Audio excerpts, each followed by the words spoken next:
o bakozala na nzela moto moko atoni ngai me osali ndenge nini po okoka kozala na bagene ebele bino. J'ai touché première catégorie ya bato on a touché eza ba jeune influenceur.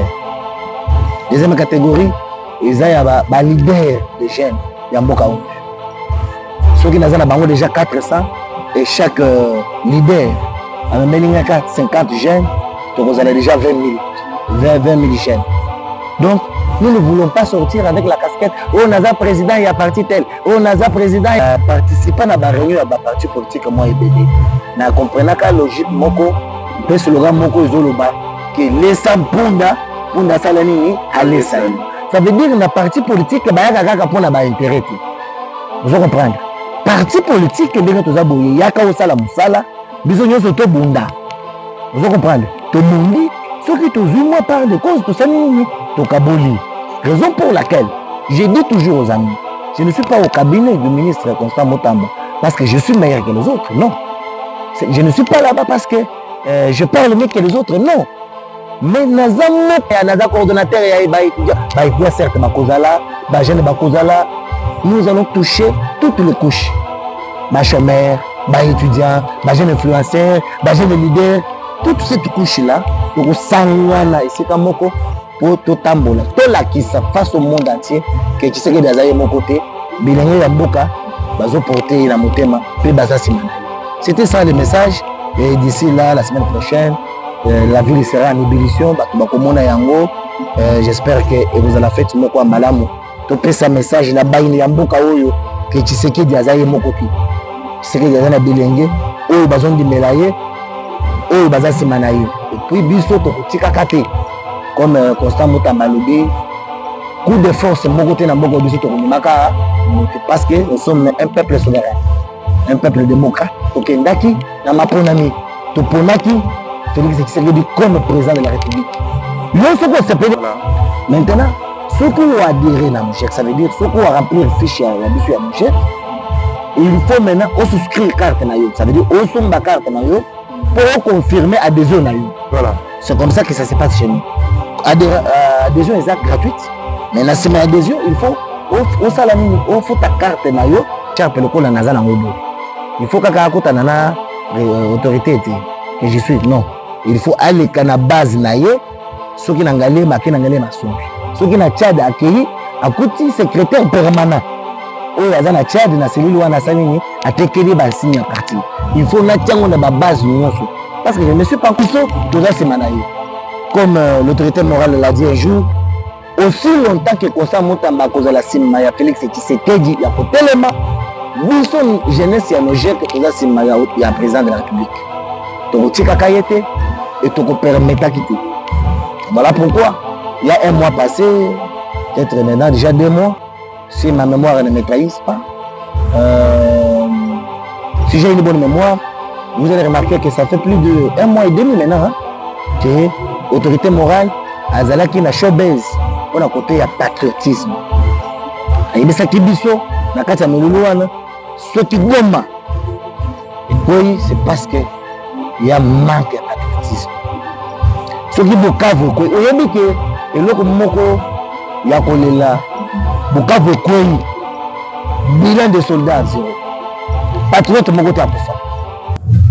Voilà, merci beaucoup balobi chaîne bino yango ya sika ba nyonso bozola nanga partout monde entier balobi chaîne eza kaka moko balobi eli bino ba news o bolinga rapoma makambo tali mingi politique ya bino yango molobeli na bino yeyo dadi bomesana na kombo ya dadi dadi kwa opanzi sango.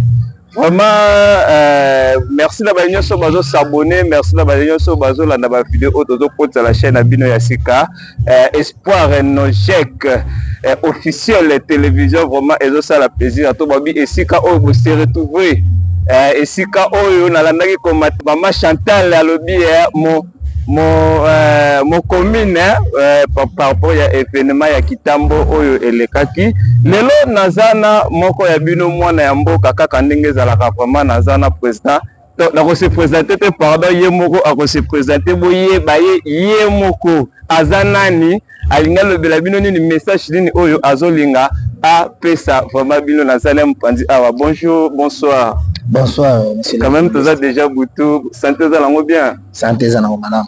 Ouais, j'espère que la chaîne Espoir Télévision, vraiment, tu sais pas li ko yambayo, tu l'ingaki peto solalo parce que moi, ma demande, elle est qui moi trop par rapport à partie non chèque. Tu as eu carrière partie, mais tu as la besoin peto yo kato to landa pena moko o yaza kati kuna to mekepe. Moi, ma question ezali o batindenga na se poser vraiment. D'abord, on se présenter dans le bas mekepe koye ba obenga mikombo nini na non chèque ozanani et ça la bango ba yebayo. Non, merci, cher journaliste. La Bengami na kombo ya Espoir Kabongo.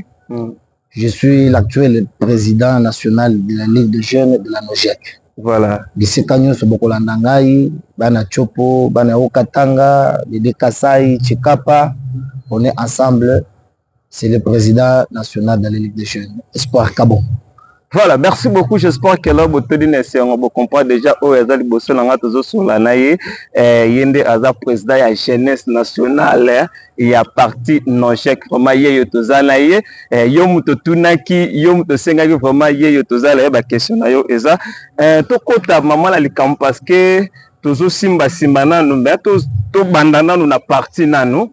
Pour te mekepe ko comprendre par-ci par-là bazo kaka non chèque mais bazo comprendre que non chèque yango et ça veut dire nini et l'accident nini moi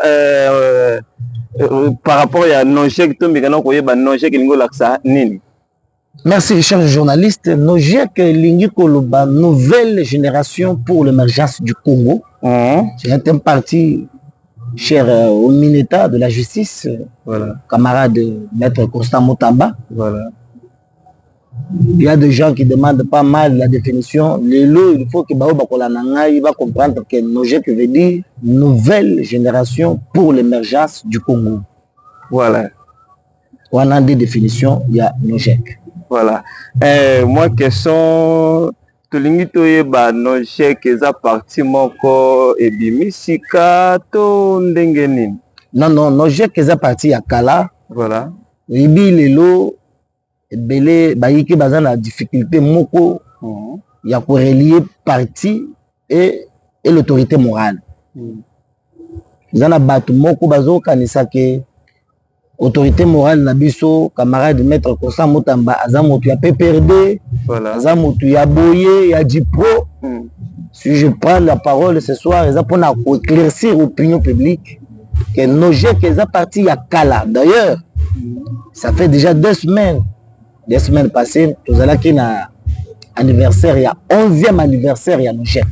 De sur la carte Malobate, NOJEC, ça fait déjà 11 ans. Ça fait déjà 11 ans que le parti NOJEC existe bel et bien sur les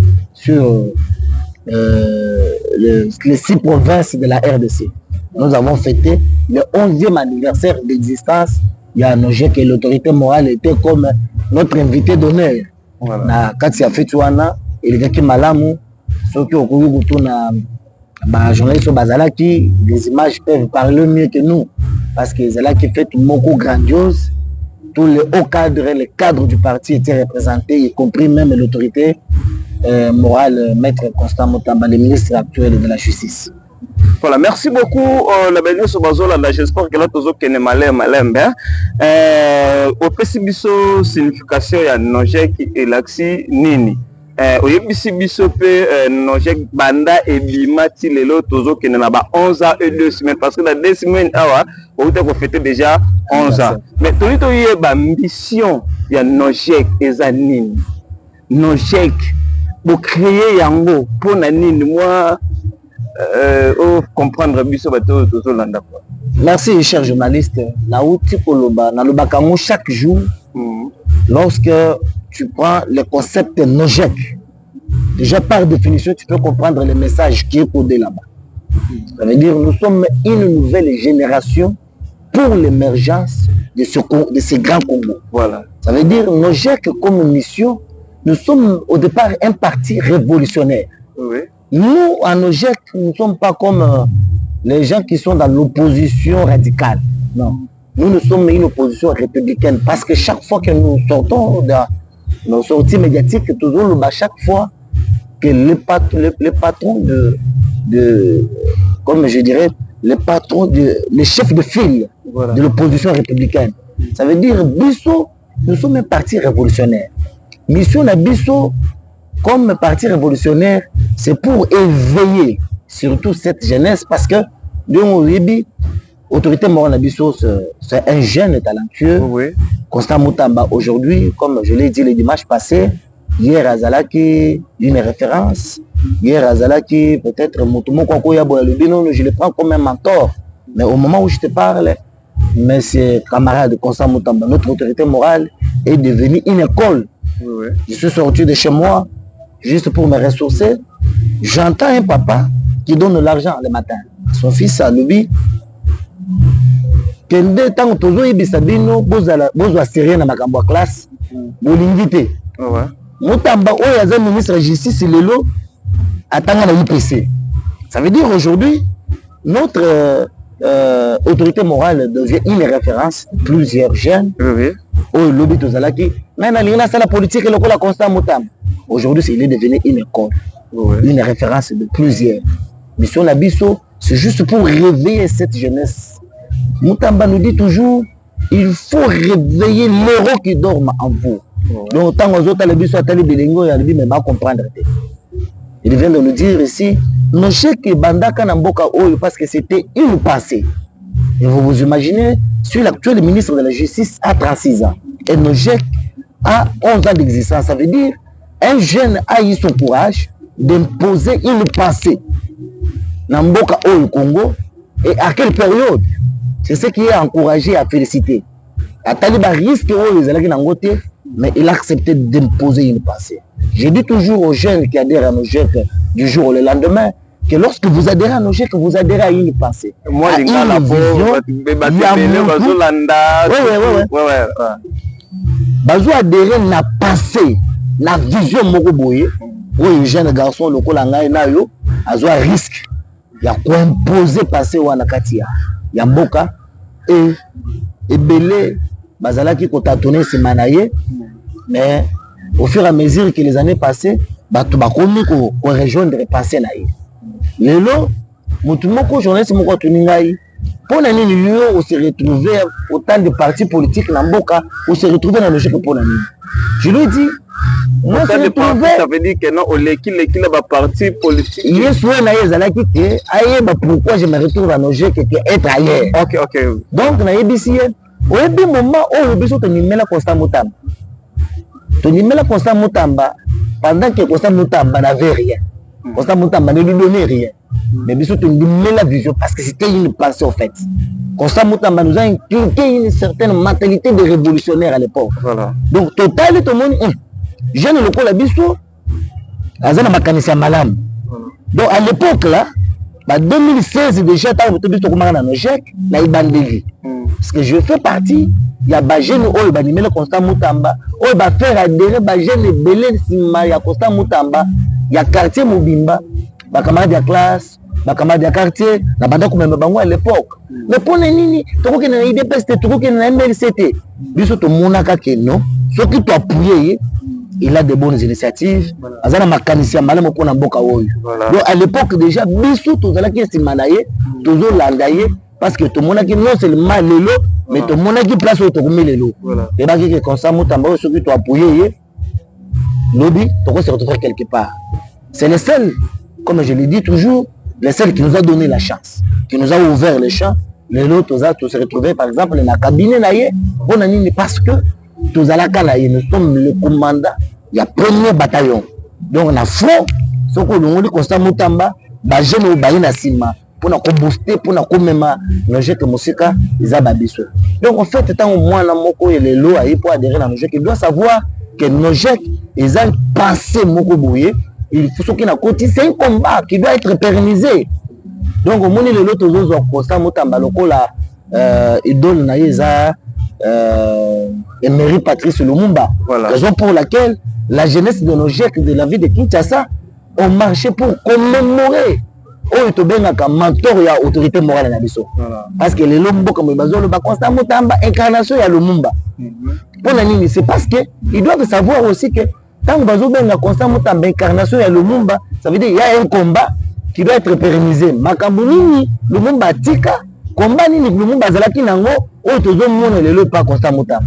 Donc bilengo bazokota bayeba que nous sommes un parti révolutionnaire, biso tozawana pona ko éveiller jeunesse oyo, ko éveiller un lion qui dort en toi, un leader qui dort en toi. Peut-être que tu ne te reconnais pas, mais ce qui te contane na yo, nous allons t'orienter, comment tu peux faire pour devenir un certain Mutamba de demain. Voilà.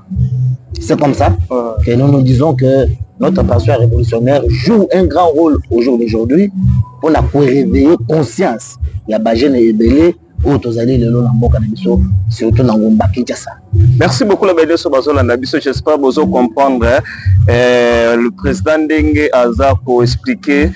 J'espère que vous comprendre vraiment. Président biso toza ba pandisa vraiment tant to sala déjà programme netinga vraiment to la sala déjà programme na yebike na kokutana na motu boto kosola boye dans le rappel déjà la bande ko moko ba pesa déjà mo ba question pour comprendre bien na kolanda déjà bien ndingo lobby eza déjà parti moko za ya mukete eza déjà parti ya monene déjà eza la ndeko moko ala naki ya tuninga bi baga boyela tanga kombo alobi ke non na lina yeba parti wana nojek parce que ça fait déjà 11 ans de lobby. Mais alinga yeba parti wala ezana no akuliste non bozo bungseron makambo akuliste po bimisango na population ton ndenge ni côté les a déjà 11 ans. Mais pour le moment siko yonde komi moi ko en plein komi kozwa. Mais en plein en vraiment sur terrain eza vraiment te boza mingi nanu na bureau akuliste c'est-à-dire que non boza nanu mingi na bakati nanu ya bureau bozo kita la terrain teto bozo kene na vraiment ndeli. Non. Cher journaliste, n'a pas eu quoi bisayo lelo. À ce qui me concerne en tant que leader de la jeunesse de la Mojek. Oui, parti na bisu za parti à Mokiti, za parti à Mounene. Voilà. Et parti à Congo, à Mojek, ils ont représenté dans la province. Dans la bisita nyoso autorité morale la bisu azoleka. Bien kazobi mana casquette na ya ministre de la jeunesse, ya justice pardon. Mais la ndenge pe esima. Ozomona keno ezana bilenge bazobima de chaque coin ya mboka na drapeau na biso na ba écharpe na biso pour na accueillir autorité morale. Ezana mboka moko te.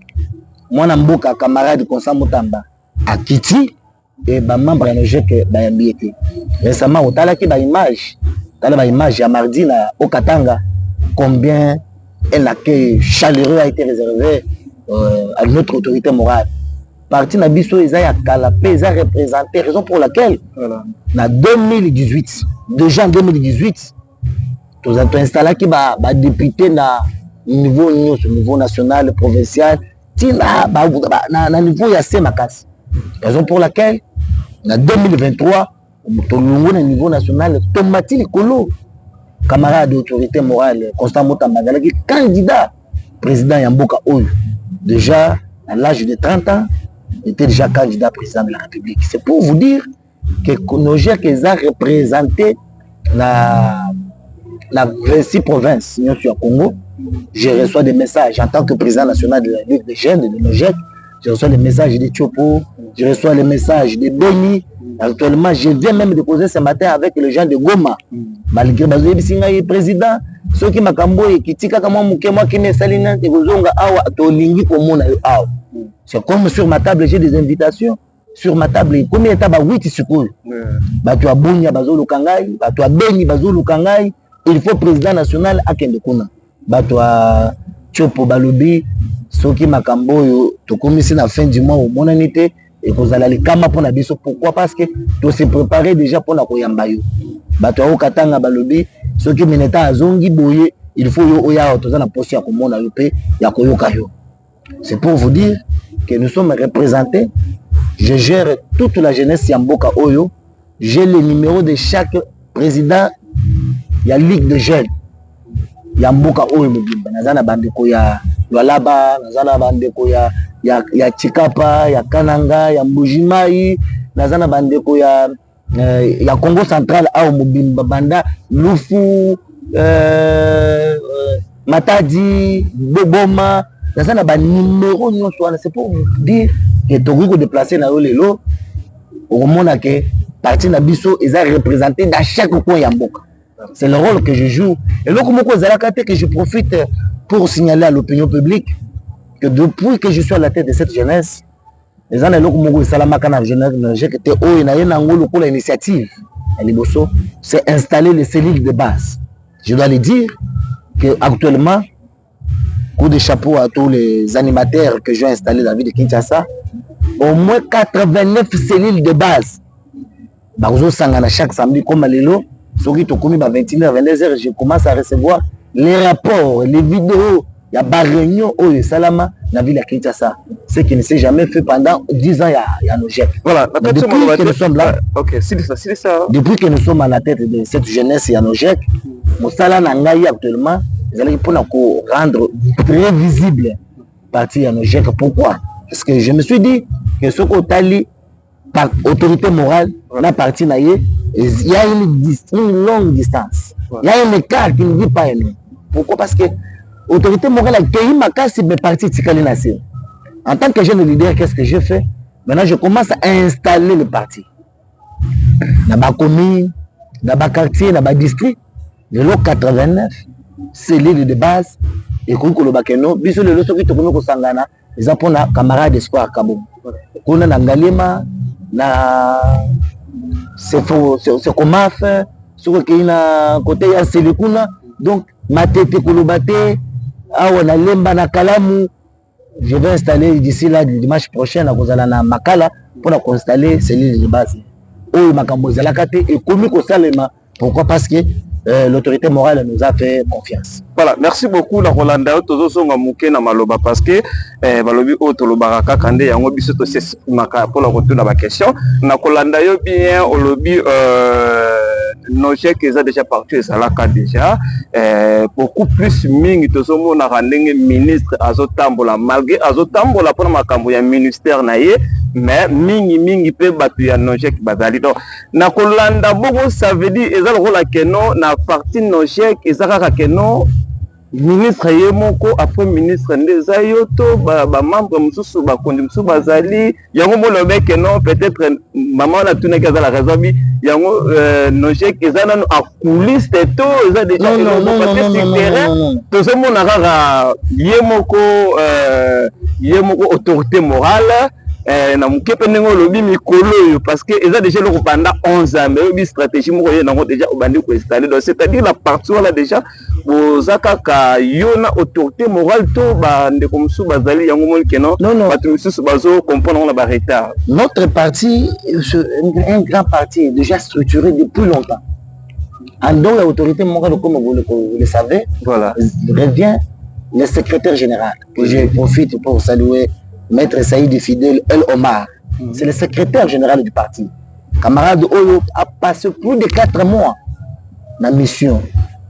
Le mois de septembre, le mois d'octobre, novembre, voire même décembre. À Zonga qui n'a chassé le mois de janvier. À Salimou, Sala Oyo et Salamana Nouté, il y a implantation à parti. Ça veut dire, il y a la bande de Oyo, il y a constant Motamba. À Salimou, Sala, il y a Kozongi, ça peut mettre tout le monde ensemble. Voilà. Pour que la banque siège pour bande Kukutana. Si ma autorité morale, Maître Constant Motamba, c'est la place du secrétaire général, Maître Fidèle, Saïdi El Omar. En dehors, il y a Maître Saïdi Fidèle comme secrétaire général. Tout un secrétaire général adjoint chargé de l'administration finance. Maître Ige, Aza Aonamboka Oyo. Tout un financier. Tout ça, il y a nos chèques, porte-parole, il y a nos chèques Bazali, le camarade. Porte-parole de Bazali. Porte-parole, il y a nos chèques Bazali. Mon amboka, que je salue aussi, Ngazwa, Jean-Claude. C'est lui qui passe le communiqué à nos chèques na Télé 50, na RTNC. Ça veut dire cette structuration-là, ils ont déjà en place Bandakala. Chaque ville, les ans interfédérale, comme Awa, la ville à Kinshasa, c'est connu de tous. L'interfédéral, la ville à Kinshasa, c'est Madame Fallon Bill que j'ai salué aussi en passant. Donc, toutes les fois, vous allez, meeting populaire et autorité morale, et la grande manifestation est toujours chapeautée par cette grande dame Fallon Bill, l'interfédéral. Et Zaka Kangaïté. D'ailleurs, moi, pour votre information, ça fait 2 mois que je viens d'être confirmé à la tête de cette jeunesse de la Nogette. Voilà. Mais j'étais là comme au cadre faisant des sorties médiatiques, installer les partis, tant au batali, bamouni, juger de près, comprendre que non, moi Namboka azo mérité que la poste kingani, de ba confirmer ngai. Mais avant ngai, ils ont un bateau, basali, baoumeli, basali, 6 ans comme comité fédéral, ils ont déjà 6 ans à la tête de ces partis. Autre benga Kimbuta Nabiso, Madame Fallon Bill, ça fait plus de 6 ans qu'elle est à la tête de ces partis. Ça veut dire partis à mon localisé à la partie wana bazana bango. Tu as ba caissière, ba maman Mami Mboula, Visnaya Zali, ba CGIG. Donc tout ça, comité directoire wana zamouné makasi. Comme vous le savez aujourd'hui, Constant Moutamba n'engage pas les partis Nogek en tant qu'autorité, en tant que Premier ministre de la justice et garde des Sceaux. Voilà. Il ne nous revient pas les tâches d'engager le parti. Ton commune à Outukoneme récemment, moi Namboka honorable Van Walesa comme président Aïe, parce que vu ma Kambabana Kosala lobby, Constant Moutamba Kosala le sous le loté, Constant Moutamba Kosala le sous café politique. Au moins, Constant Moutamba en tant que ministre de la jeunesse, ça les sous matinée politique à l'objecté. Là, ils ont Moussala na biso, le coup là, leader il y a jeunesse, lobby au Mouni Bachimoko et Bimi, message de la TV. Moi, Namboka camarade d'espoir, président de la Ligue des jeunes, na matinée wapi na Himka, na Sendouana, Makambu, autorité moi la banda Kosala. Maintenant, ça revient à nous pour tout banda Kosala yango, tout propager, tout installer parti école la paix école mamusika, dengue ya zozele na biso. Aoutuko de ce biso, azozele biso du colo, place Yazali, il faut tout le parti, place Tikali, pour te rejoindre. Voilà. C'est ça. Donc on a il y a déjà le colo, mais parti est vraiment. Parti Tikali qui n'a c'est à nous maintenant de travailler pour te remonter, parti ça va de comme si tu au cas 6 ans, déjà bon peut-être n'a évité par là.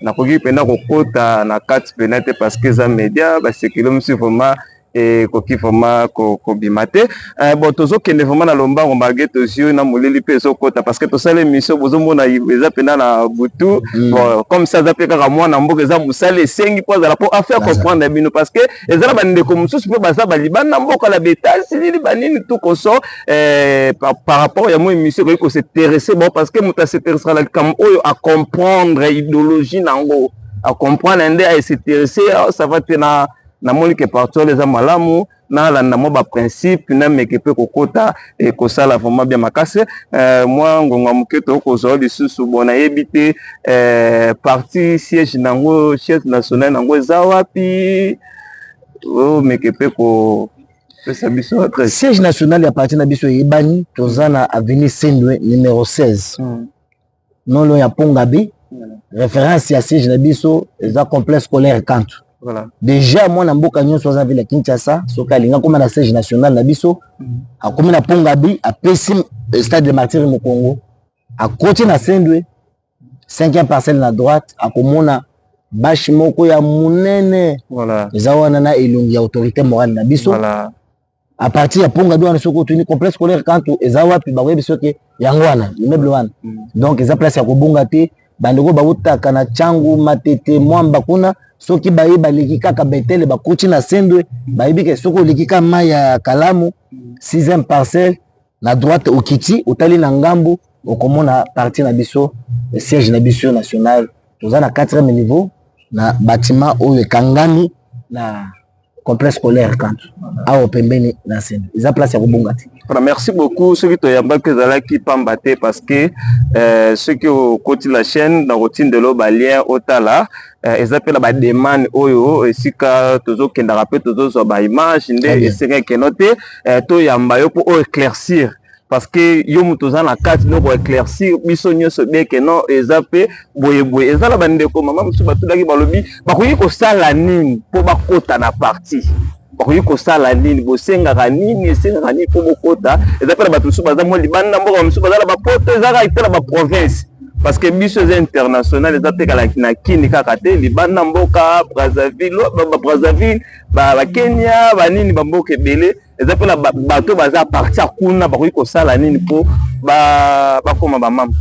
Merci pour la question. Adhésion et pas biso comme moto soit yebi ça le kambo ya kobonga te pe ya kokosela moto te, l'adhésion chez nous est gratuite. Voilà. Adhésion est pas biso oye naza na posa ya kokoma membre ya Nojek to kopesa au fiche ko remplir au sali makambo na nyonso kimia. Seulement que autorité morale na biso alobaka chaque fois. Fiche moto zo remplir au ko remplir en na partie mususu. Cela ne garantit pas que au commis membre ya Nojek. Voilà. Maintenant ce qu'on a adhéré dans Nojek, ça veut dire ce qu'on a remplir fiche ya biso ya Nojek, il faut maintenant souscrire carte na yo, ça veut dire somba carte na yo pour confirmer adhésion na yo. Voilà. C'est comme ça que ça se passe chez nous. Adhésion est gratuite, mais dans cette adhésion, il faut ta carte na yo, membre ya Nojek. Là, nous avons 3 types de cartes. La première carte, c'est la carte membre simple, ça a $2 seulement. $2. 6 000 francs, vous avez la carte na yo, membre simple ya Nojek. Voilà. Sur tout le monde, on a mati likolo ba cadre ya Nojek. Ba cadre ya Nojek, ça veut dire bato oyo baza sima na bango na bato bazo sala nini bazo kamba minimum 20 personnes. Et ça condition te mais et ça le leni à faire travailler. Voilà. Donc ce qu'on adhéré le cadre na Nojek, là tu vas payer ta carte il y a $20. Voilà. Donc faut $20 na yo, vous avez la carte na yo ya membre ya Nojek. Donc si manayo vous avez au moins minimum 20 personnes oyo okambaka pona Nojek. Surtout tout le monde to matina carte ya $100 ya ba au cadre. Ba bisika biso tozali ou adhérer na yo le bitena na lingana zala au cadre ya parti ya Nojek. Au fouti ou sali adhésion na yo et puis au fouti carte na yo ya $100. Là tu deviens au cadre ya parti. Pona wana eza pona bandeko baza na ville ya Kinshasa. Pona bandeko baza libanda to sala kanini. Ngai ndeko na yo zana batu à partir de Belgique. Oyo ba adhéré na Nojek, ba camarades baza na France et belé kutu ba adhéré na Nojek, ba baza na ba intérieur kutu kolobate. Mais pour ceux qui restent en dehors de ville de Kinshasa, en dehors ya Mboka, Afrique du Sud, Kenya comme ndengo kutu koloba ba sala kanini. Bazo en contact na biso, to tindeli bango ba affiche. Agence quelconque oyo bango ba poni, ba tindeli biso to tindi. Ba fiche na biso bango ba remplir ba foti ba carte na bango to zukoli na bango biso to déposer ba mbongo à qui de droit à madame Mimi Boula qui est notre trésorière to salinde nini to déposer kombo na ye na mesa ya autorité morale pour salini a signaler bango carte so que sili comme ndeko moko a adhéré qui na Nojek à partir à Belgique a tini ndeko na ye ko adhéré. Ceux qui adhéré bongo to kosala ndeni to kozoba fiche d'adhésion parce que bosenga na ye baza ebele balingi ba adhéré ba kosala nini ye atindeli biso agence biso tozwi ba drapeau ba écharpe ndenge tozana ngo boye ba fiche d'adhésion to tient l'agence il a retiré kuna abandi mosala et surtout to kotindele pellet ya notification pour ba déranger yetu ogo ko sangisa bato 100 personnes 200 personnes na boka bato sans que vous allez notifier te to ko notifier tout indili ba autorité baza kuna que bon déranger était parce que il a reçu mandat il y a autorité morale na biso pour na installer pour implanter parti na mboka oyo yazali donc tout indili ba drapeau tout indili ba écharpe ba ici il y a parti pour na créer visibilité moto so ko na France azala poste à adhérer mais à l'équipe place moko boye la ville moko songolo pakala amoni drapeau ya Nojek akoloka nini à s'intéresser pour avoir moins information. Nojek comment on est awa les sièges ya Nojek ya France les camarades on a pour inscription a foutu pe carte na ye batindeli biso ba koli wana ya mbongo ya ba carte voilà et puis to salir ba carte to tindeli bango. Donc tous les amis qui vont suivre cette émission au bazali bande ya mboka basala lokola baninga bazali de partout mettre le pasteur Billy azala na États-Unis ayaka na compte ya jeunesse il a adhéré. Azawapi na États-Unis. C'est lui que nous voulons donner mandat pour installer parti na 54 fédérations ya États-Unis. Azakuna, bazaye belé, batuna kinga tokosala ndenge.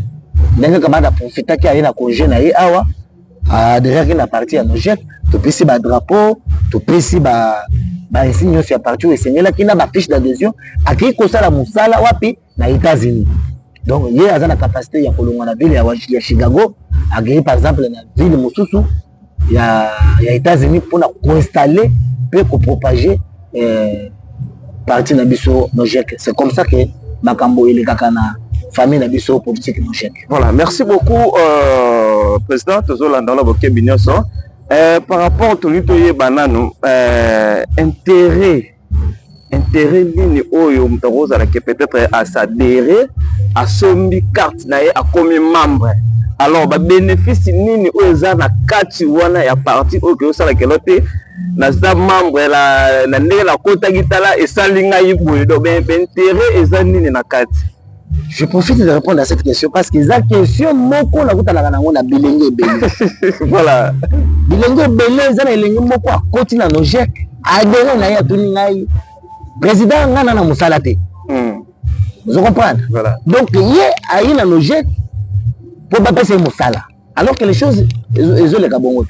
Oui, donc on a ngai bisayo loko moko pour nous la président ya ligue des jeunes aujourd'hui. Ça part un travail acharné. C'est pas un travail acharné. Et ça résultat il y a musala pour le nom comme place Mazali.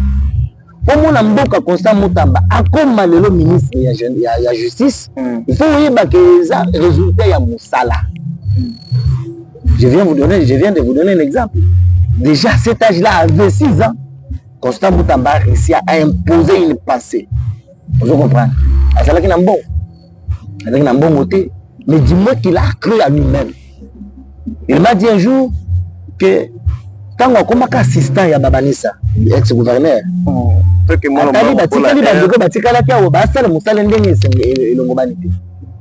difficultés dans des questions. On continue à adhérer le cadre, na pesi $100 na ngai le au cadre ya parti kasinga na bozwani. Et on a zo luka. Je profite de cette occasion pour lancer un appel pathétique. Chers camarades, au cadre de la partie Nojek, intérêt les amis.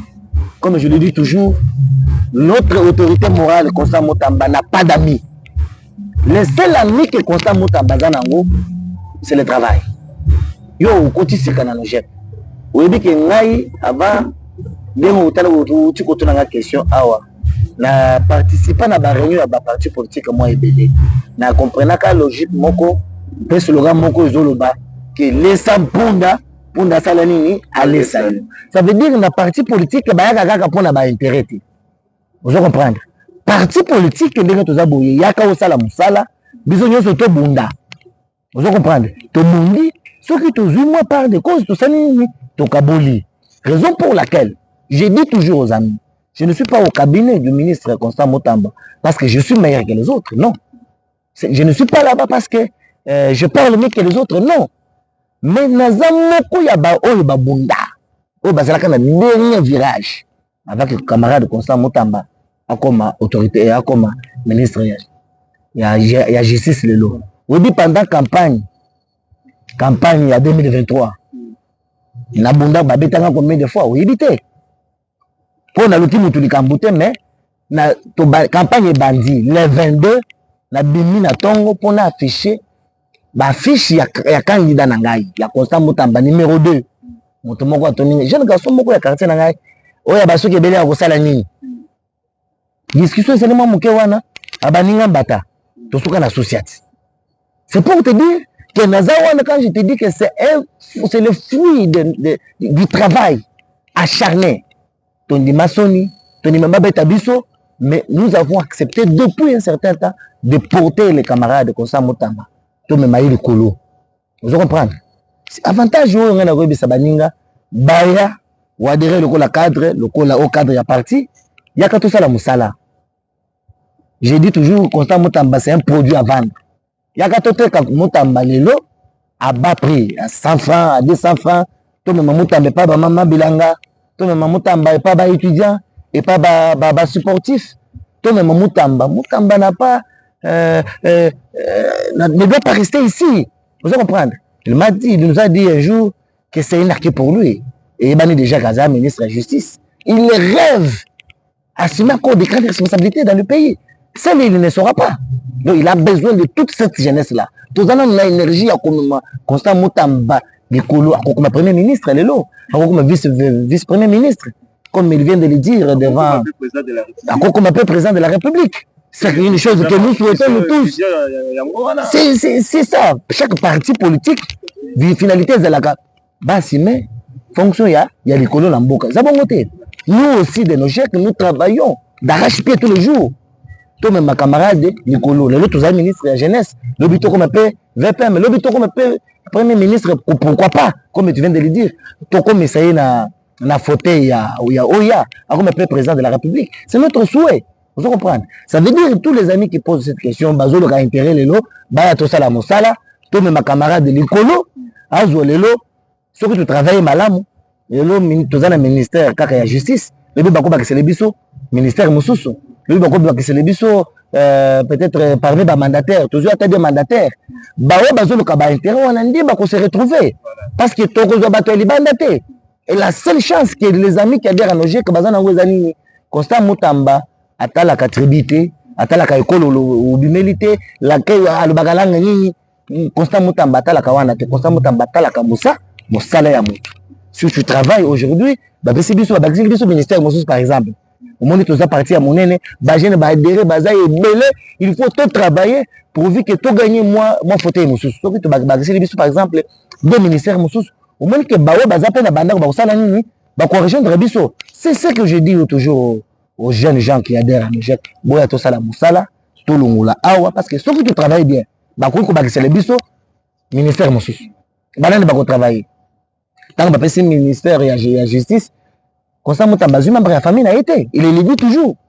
Constant Mutamba zui beau-frère na été. Constant Mutamba moto so za na cabinet na ye aza bosser.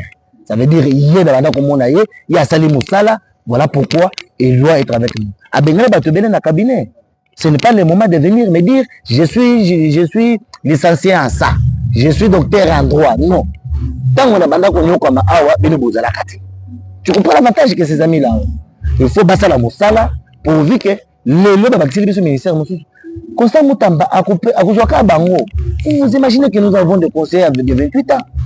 Nous avons des conseillers de 27 ans au cabinet. Pourquoi? Parce que ce sont des jeunes leaders. Oh, le balakisi, volonté de bango ya kolanda Constant Mutamba. Mais kusala na Constant Mutamba. Lelo, moi gâteau et mon ami, Constant Mutamba kaboli na ba nyonso ba nyoko mina ye, ou bazaka na nzela, ou batambola na ba marche, ou batambola na ba revendication, ou États-Unis ba longwa, Rwanda ba bitumba to na ngolo lelo. Constant Mutamba banda ngokala. Biso to tumba. To salade, to senga balongola ambassadeur ya Rwanda na Congo. Cette diplomatie là, to tika ngwa biso relation na biso na Rwanda etika. Là, il n'était pas ni député, il n'était pas ni ministre de la, il était un jeune engagé pour na mboka na ye. Bitumbo yo batu nyonso ba yebi ke Constant Mutamba bana makambo Rwanda lelo te. Ça fait 7 ans, 8 ans même dans le passé. Où tu zalaki ko tambola butu banda tongo tina poko peut-être to kabone ba 18 heures. Tout le monde a transport à 1000 francs. Mais parce qu'on était déterminés, il y a un visionnaire. Il y a des places à Zosa, la ligne, à Zona. C'est ça. Voilà, merci beaucoup. Ministre, c'est dans une émission, les tésouriers sur l'équipe. Pour l'année bien, on va dire que non, maintenant, le travail, base déjà, sur la capitale, pour y base des Salama. Nazwaki ngulu nakendaki na base ya Tchad tokendaki na mettre espoir mais ma question ezali mais bato baza pour se plaindre par rapport ya ba base bato baza pour se plaindre par rapport aux événements oyo ezokomela bango na ba quartier net d'autres maman ba biso sécurité za makasi ba kulula tout ça bon et tonaki ngeza mamba parti mais maman comme ko se plaindre parce que autorité morale aza déjà aza le premier ministre il y a un ministère quoi mais alelaki mais là on sous le mec pour rebêter CD par rapport à ba carte baza na pour ça basoma ba carte mais ba konti oyo baza peut-être ba kobenga baso yambate ba ndenge moko na éviter par rapport aux président ya jeunesse na éviter bolimbisi muke pour la question moi suivi côté wana net vraiment eza malamu pe bato ba ko se prendre ba misu baza la posa basoma ba carte bala si bombo biso to la bamboko na biso toza la posa to soma ba carte mais tozo yebate ba to ba pesa so ba numéro to benga ezo lekati tozo yebate to sala nini biso sécurité banzela bo parla message ko sala ni Merci beaucoup. Ngai nazo profiter na occasion oyo pona koyebisa mwana mboka nyonso ya Nojek. Azala cadre, azala haut cadre, azala membre simple oyo alingi asomba carte na ye na Nojek. Bisika nyonso ngai ndeko na bango na leki na installé déjà parti eza pona ko résoudre moko ya ba problème lokola wana. Parce que mon aza na Tchad akoki koya kosala adhésion na siège national te. Parce que c'est un problème aussi, il y a transport, vous avez deux ou transport, embouteillage, il y a l'élo, la base de la... Vous comprendre. Je suis en train de résoudre un problème auquel il faut na bande na bandeko na bandaka na bango liboso. Par exemple, bandeko Angalema, je suis en train, j'ai déjà payé d'ailleurs pour les réformations, j'ai déjà payé $300 pour passer la langue babache pour la créer visibilité. Ça veut dire nazo que na chaque siège, na chaque cellule de base où on a installé la tiki photo ya autorité morale. Vous savez, il y a un problème dans ce pays. Batobele balingi camarade Constant Mutamba. Mais ba éviter kaza ya Nojek. Vous comprenez? La preuve est que au Congo tia drapeau ya Nojek awa. Obengi batoba ya bakoyate. Mais ce qu'on bakisi photo ya autorité morale ya Constant Mutamba, batoba kosala nini bakoya. D'où j'ai résolu à ce problème. Nazo zongela ba base non. Na tie photo na tie drapeau ya sika na tie photo na tie tant nazo tie photo wana ça veut dire nazo sala nazo équiper base wana na tie li bango ba fiche d'adhésion na tie li bango ba drapeau na pesi bango ba écharpe mutu mutu akoza na posa so ba écharpe lokola naza na ngobo il faut kaka akotana na autorité que je suis non il faut aller kana base na ye soki na Ngalema ke na Ngalema sombi soki na Tchad akei akuti secrétaire permanent oyo aza na Tchad na cellule wana salini atekeli ba signe parti il faut na tiango na ba base nyonso parce que je ne suis pas encore limité samedi oyo na uti ko sala descente lelo na bandeko ya quartier oyo GB pour l'activité na zanango samedi ba mama oyo aka bandeko ya GB na kozala na bango awo na kati ya GB samedi prochain à partir à 15h30. Ils ont moussala na ngai na bisaka bandeko Angalema, ça c'est mon combat. Si ça va coûter ma vie, ngai na couper sa vie na ngai Nojek avant fin de l'année oyo, il faut nazala na 350 cellules de base. Ça veut dire chaque district il y a ville à Kinshasa ba cellule ya Nojek et kubanda kosalema ata 50 par district. Ndengai na vanda na loba na seli musala na année 2024 na 2025 plutôt. Na banda qu'on a 2024, je vais achever ça cette année. Ça veut dire ce qu'on a commis na le 31 décembre na kovanda na bureau na ngai to sali évaluation ya année mobimba. Est-ce qu'on a atteindre 350 cellules de base? Est-ce qu'on a boyi lobby autorité morale azana matinée par exemple na stade du 20 mai na kende koloka bato donc na kobimisa ba base oyo eza na ville ya Kinshasa. Pour le moment c'est le chouchou de la population quinoise.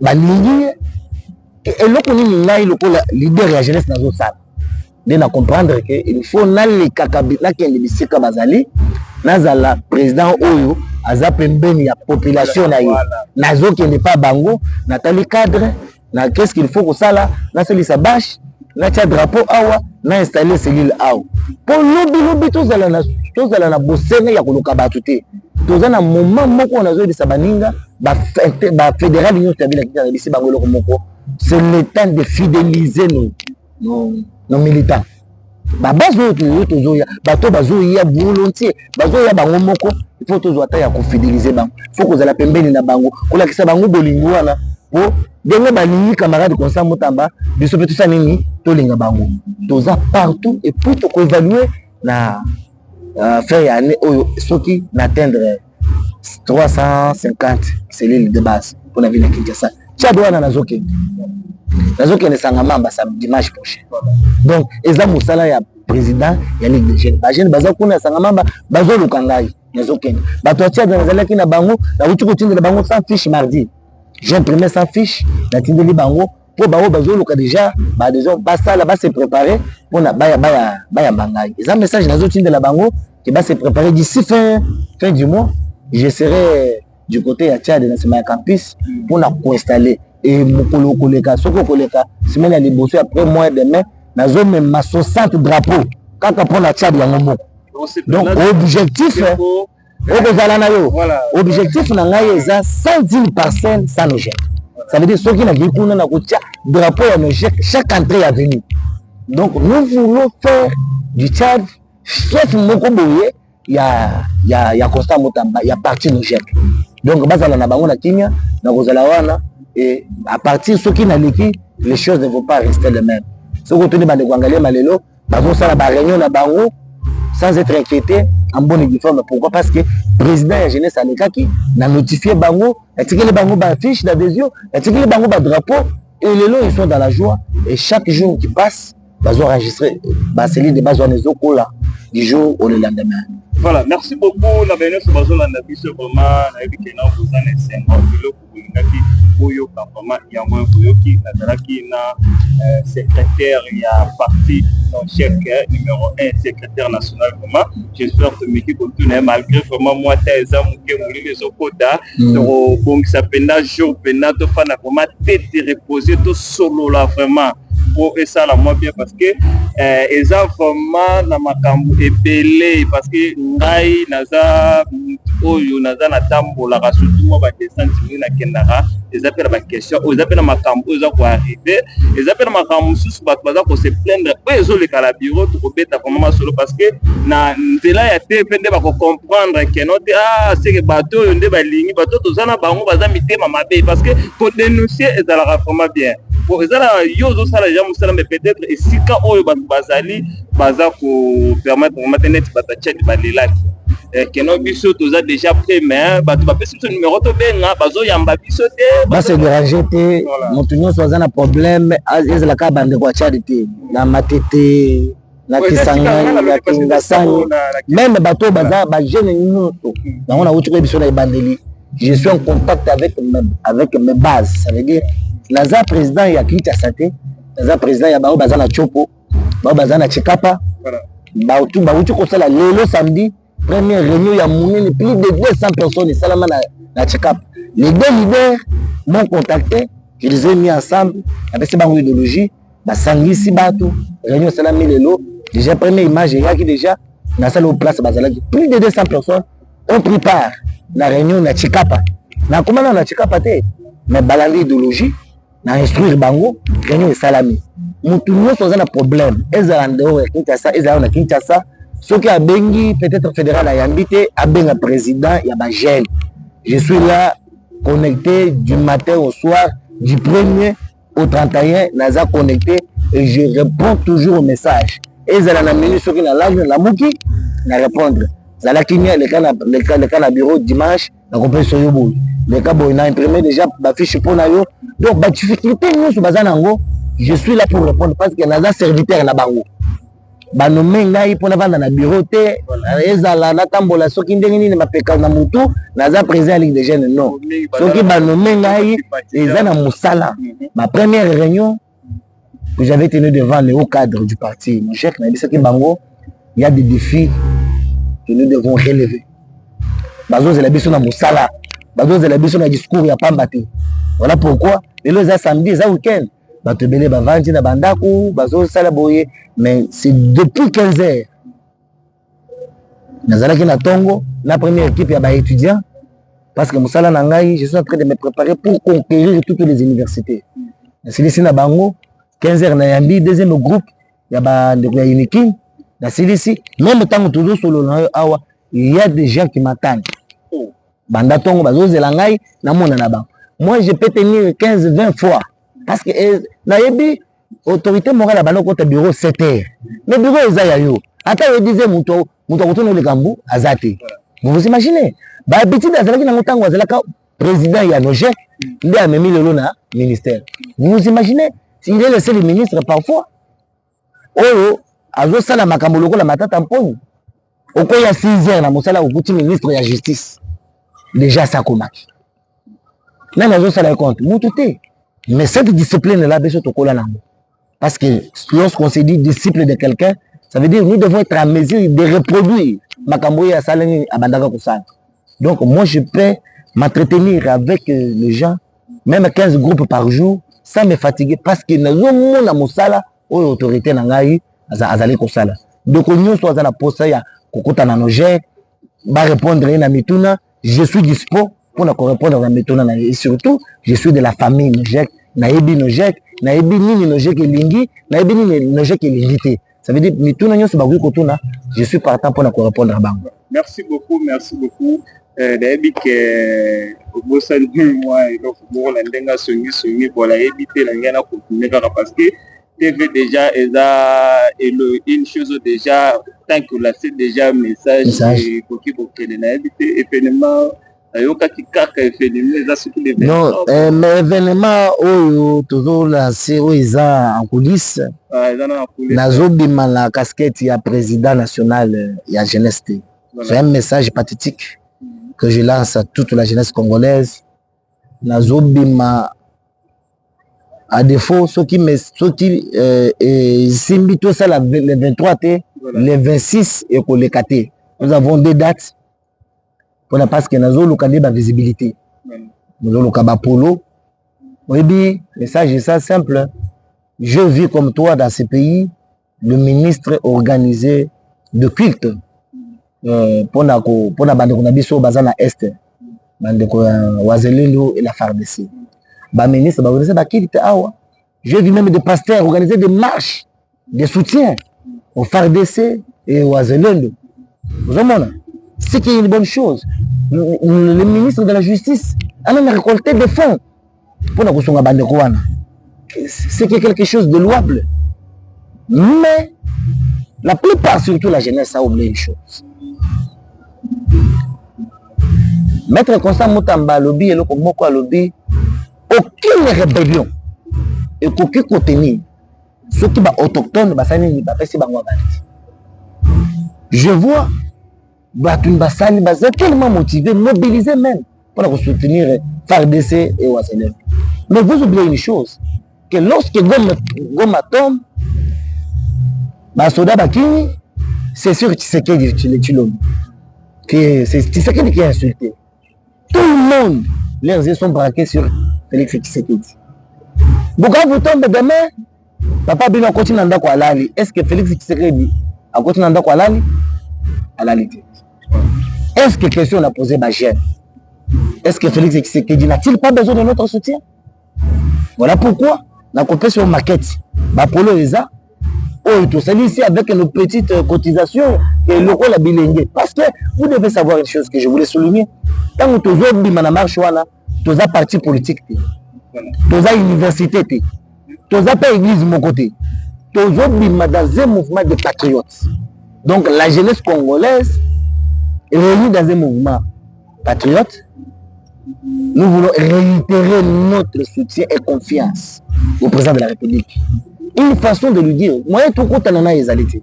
Mais nous allons marcher pour la voir que Tata, bitumba bandit, agression rwandaise, on est battu. Aux aïeux mon côté. Toute la jeunesse congolaise, bala c'est manaï. Biso, tout ça c'est manaï. Comme l'autorité morale l'a dit un jour, aussi longtemps que Constant Moutamba cause la Sima ya Félix Tshisekedi ya kotelema, biso jeunesse ya Nojek tout ça Sima ya président de la République. Tokotika kayete et toko permettre quitter. Voilà pourquoi il y a un mois passé, peut-être maintenant déjà 2 mois, si ma mémoire ne me trahisse pas, si j'ai une bonne mémoire, vous allez remarquer que ça fait plus de 1 mois et demi maintenant que l'autorité morale a zalaki na showbiz pour la côté ya patriotisme. Ayebisa kibiso na kati ya melulu wana soki goma. Oui, c'est parce que il y a manque de patriotisme. Ce qui Bukavu, il y a que eloko moko ya kolela Bukavu koi bilan de soldats zéro. Patriote moko te akufa. Policier moko te akufa. Manque de patriotisme. Parce que Constant Moutamba nous dit la seule chose pour laquelle toi tu peux mourir, il est là pour qu'on fasse la mabele haut. Tout à l'heure dans le film, Batu Babunda. Batu Bakufa, pour na mabele pour nous défendre. Donc, ça, première phrase, il y a autorité morale à Ibisi Biso, to betela mwana mboka Félix Tshisekedi maboko parce que il est le seul président et le tout premier président oyo aboyi koteka intégrité ya mboka to mabele ya nini ya mboka na biso. Ça veut dire Tshisekedi aboyi bitumbo Félix Tshisekedi aza nango lelo, c'est parce que aboyi koteka mabele ya mboka alobi non non elingi koloba NON. Tshisekedi alobi ekoki kosalama lisusu te. Voilà pourquoi nous en tant que les jeunes patriotes tozoluka tobima eza na baautorité oyo todéniché oyo bakoki kobakisela biso bapolo mpona kocréer juste visibilité na marche wana. C'est plus de 30 000 jeunes oyo bakozala na nzela. Moto moko atoni ngai me osali ndenge nini mpo okoka kozala na bagene ebele bini. J'ai touché les première catégorie ya bato on a touché eza ba jeunes influenceurs. Deuxième catégorie eza ya ba leader de jeunes ya mboka oyo. Soki naza na bango déjà 400 et chaque leader amemelingaka 50 jeunes, tokozala déjà 20 000 jeunes. Donc nous ne voulons pas sortir avec la casquette oh naza président ya parti tel, oh naza président ya naza coordonnateur ya ba étudiant certes bakozala ba jeunes bakozala. Nous allons toucher toutes les couches. Ba chômeurs, ba étudiants, ba jeunes influenceurs, ba jeunes leaders, toutes ces couches-là, donc sangana ici comme moko pour tout tambola. Tout là qui se face au monde entier, que tu sais que d'ailleurs mon côté, bilingue ya mboka, bazo porter la motema, puis baza simanaye. C'était ça le message. Et d'ici là, la semaine prochaine, la ville sera en ébullition. Bato bakomona yango. J'espère que vous allez faire moko malamu. Topesa message na baini ya mboka oyo ke Tshisekedi azaye moko te. Tshisekedi azana bilenge oyo bazondi melaye oyo bazasima na ye. Et puis biso tokotika kate comme Constant Mutamba lobi coup de force moko te na mboka biso tokonimaka moté parce que nous sommes un peuple souverain, un peuple démocrate. Tokendaki na maponami toponaki Félix Tshisekedi comme président de la République. Nous soko sepeli na yete il faut de la mandat na yesila. Donc c'est pas la gestion na yete il faut opesa yeta asilisa parce que biso ba congolais nde toponaki tant tokokoma na tala maponani yo oui c'est biso soki tolongoli totia yo kosalela biso kasi nini to vote yo pe mais ko forcer nde wana biso tolobi nini non coup de force moko tokosepela nango te et puis kozala modèle moko ya malamu te pona biso. Donc biso tokomema Félix Tshisekedi tina suka ya manda na ye oyo akoya na nsima soki atomoni ki aza na makambo ya malamu tokopoye lisusu. Mais pour le moment biso tolembi Tshisekedi te, biso pe tomoni ke toza nsima ya Tshisekedi yango tolingi totambola mpona kolakisa eke aza ye moko te na bitumba oyo bilenge ya mboka baza nsima na ye. Et nous allons le dire merci pour tout ce qu'il est en train de faire. Il dit que c'est qu'il a gagné la diplomatie. Dans mon dos quitté, dit qu'il y a 100 francs, n'a papier à 50 francs. Kadame, allez kuna. Omoni nanga. Omoni so nanga. Ba lo baki ote. Lobi toko zala boye, lobi toko kwa isa boye. Mais tile lo eza wapi? Diplomatie ya mona mboka, na biki ya 100 francs, na papier à 50. Omoni so ya Kagame. Azuba ba sanction ya ndenge na ndenge. C'est pour vous dire que moi Namboka a la volonté de faire les bisous et il a aussi besoin de notre soutien. Les gens qui faire DCT, les gens qui ont besoin de poser un soutien à la Congolais. Même Félix Tshisekedi a besoin aussi de notre soutien. Il faut tout la qui sait que tout ça pour y et tout ça c'est manaï. Merci beaucoup. Merci beaucoup, président. Merci. Moi, mi tourne les cas qui mingi pour comment y a parti. J'espère que non éclairci ba namboka. Puisque le surtout comprendre comment n'abi que mbalasima toya vraiment donc beta masolo surtout ya est voilà vraiment pour le la vraiment. Très bien.